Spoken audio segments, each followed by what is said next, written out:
Hey guys, my name's Jason and I want to talk to y'all today about this geyser here. Now, I did talk about this in my summer heat video and a lot of the comments were asking me kind of how this thing works. After you guys asked, I had linked AdventureBuilt's video. So I actually wanted to do a little review and demonstration of this. So I have the non-heated version and I actually have a little bit of a surprise for you guys. I got Kelly from AdventureBuilt to kind of do a review of his actual heated version. So before I had one, I was using kind of like these wipes here. And these sort of work. They're made for your face, but they kind of leave your skin really dry and they really just don't do that much. So then I started looking at some other showers that were kind of more of like a traditional shower, but those actually used up so much water that I just didn't find them very useful for me. So even if you're just traveling by yourself, you really do need enough water to kind of keep yourself hydrated. So some of those really big showers, you actually use up to like 5 gallons, and I just don't want to bring 5 gallons per day on top of what I'm already bringing just to keep myself hydrated. So I actually ended up seeing this at REI. I saw that this used 0.8 gallons, which is about 3 liters. And I thought that was a lot more beneficial for me and really just a lot more useful for everybody else. So like I said, this is the non-heated version. It still will be a heated shower. It's just a little bit more manual and it maybe takes a few more minutes, but as long as you have a backpacking stove or just your regular stove that you're gonna cook with already, this will be perfectly fine. So if you don't have a stove, first of all, I really don't know how you're eating at camp, but if you don't have a stove for whatever reason, and I'll have a little bit more about that coming from Kelly later in the video. So the way this works is you're going to store all the contents sort of inside here. Now, I store the sponge in there as well as the cord here. Now, this one here seems to be a little bit more of a hot button topic. Now, this is made to be able to get wet and be perfectly fine, but some people don't really like that, so they don't keep this inside here. That's really just personal preference. I just like the space-saving aspect of it, and before I fully put this down, I kind of let it dry out in here. So I'm not really concerned about that. It's up to you though.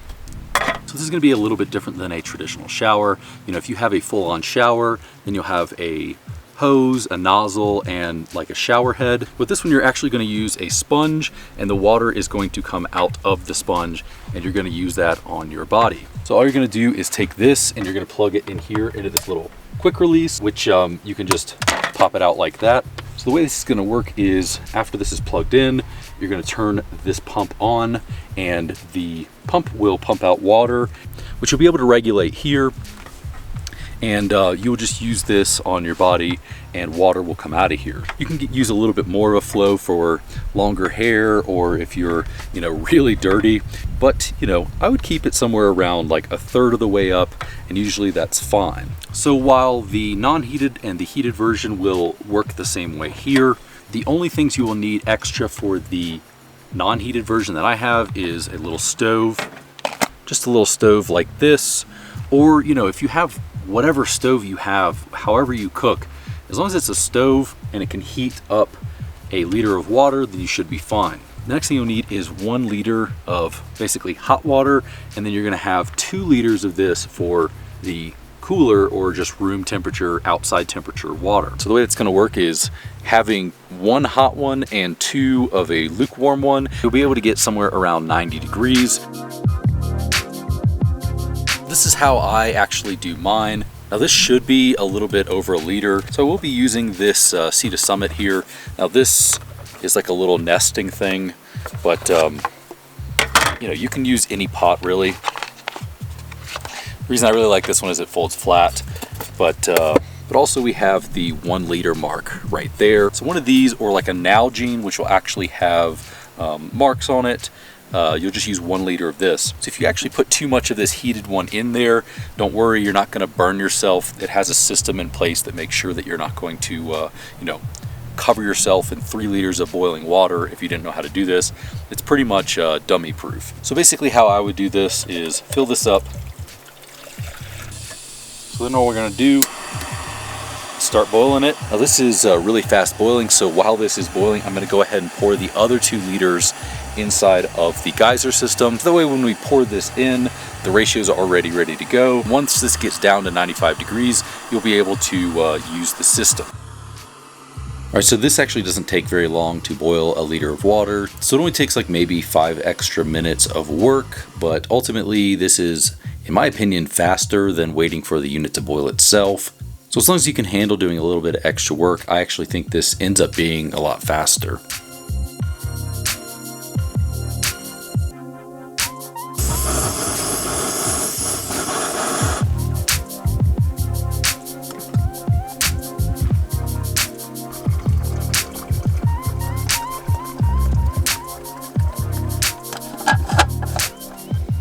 So we are actually right at 95 degrees.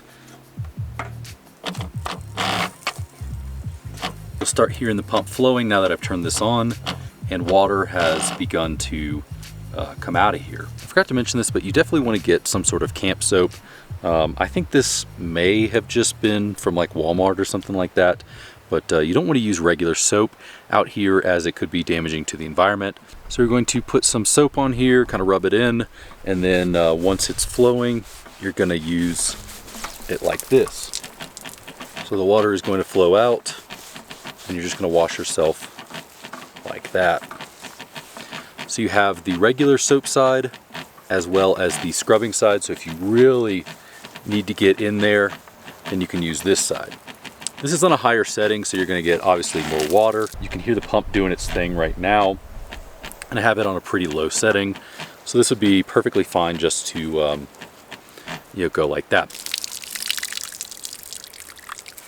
If you do like the idea of this one, but you don't want to go through the steps of boiling the water, you just want to pour it, let it heat up, and kind of just have your shower ready to go, then maybe the heated version is right for you.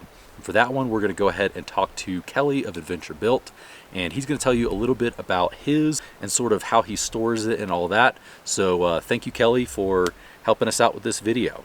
Jason, thank you so much for having me on. My name is Kelly, and I have a YouTube channel called Adventure Built. And I also have a geyser system. Mine's just a little bit different. And I want to take a couple minutes to talk about the differences between mine and Jason's. And now mine is going to be the heated version of the geyser system. And now for my application, I really liked having the heated version. And the only real difference is that I can plug mine in to my 12 volt DC battery source, and it will literally turn on and heat itself. I don't have to pull my stove out. I don't have to do any extra steps to get this to a nice 100-degree temperature. It's just pretty much turn it on, set it, forget it. I can walk away. I can do other things, and it will notify me with a little light here on top, says that it's at 100 degrees, and then it's ready to go. Now, there is absolutely nothing wrong with the not heated version. And in the long run, there's going to be one less thing that could possibly break, so it might be just a little bit better. However, there's one or two more steps involved, and the heated version basically just subtracts that time of things that I have to do to get my hot water for taking a shower or washing dishes. And here are a couple tips to get the best functionality out of your geyser system. Tip number one is going to be keep the lid a little bit loose. This geyser system is so well engineered and well designed that it's actually completely water sealed, which doesn't allow any water to leak out during transportation, which is great for the backcountry, not having to dump water into anything or dump water out. You can just leave water in here for a day. However, when you're using it, the suction, the pumping of the water out will actually create a suction within the canister, which makes taking the lid off very challenging, especially when it's near the end. It will actually have a hard time kind of sucking that last bit of water out. So leaving the lid just barely screwed on will allow just a little bit of air to seep in, which will allow the functionality to work really, really efficiently and never have to worry about not being able to get this lid off.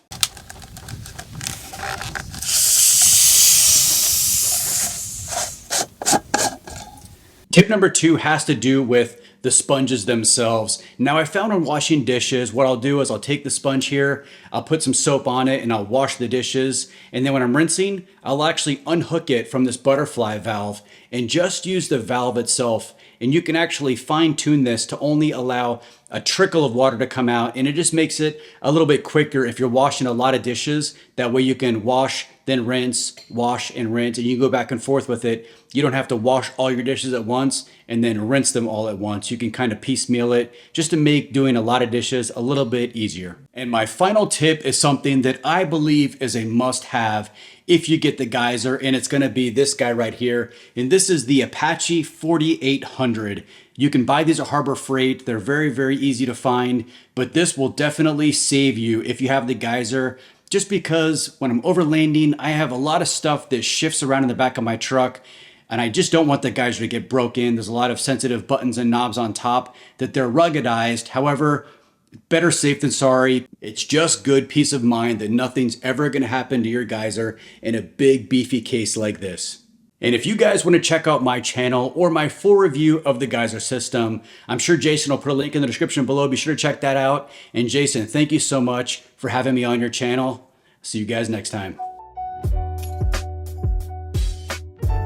Now, if you needed even more water than what this provides, water to just come out, a great amount of water, then you can remove this sponge here. There also is a replacement on there as well. So you can use this for like this one for, your significant other or your kids, or really if it's just you can use one, and one for scrubbing your dishes. And also you can buy replacement ones of these. So, if you have your wife, your kids, and you also want to do dishes, then you can buy several of these, and that'll cover pretty much everyone. So since we were talking about efficiency, I do kind of want to mention like how long this will last you on 3 liters of water. So I had it on sort of a lower setting on here, so I would get probably about 10 minutes or so.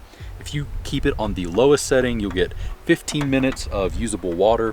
And if you just completely open it up, either removing this and just using it as like a hose, or if you have it fully open with this on, then you're only going to get about 1 minute. So just be aware that a full blast is going to get you, only a minute of use. So honestly, it's kind of overkill in most of my applications. And since it only lasts a minute, I will probably never use the full blast. So all right guys, so if you want to check this out and see a little bit more about this, I will drop some links below to their website where you can check out some more demonstrations and just get more information on the product. They have the non-heated version as well as the heated version. That being said guys, I really do appreciate you stopping by and checking this out, and I really do want to thank Kelly from Adventure Built. It's sort of my plan to have a collaborative effort between different creators. Hope you guys really like this one. Maybe we'll see some more in the future, but that being said guys, I really do appreciate it. I will see you guys in the next video.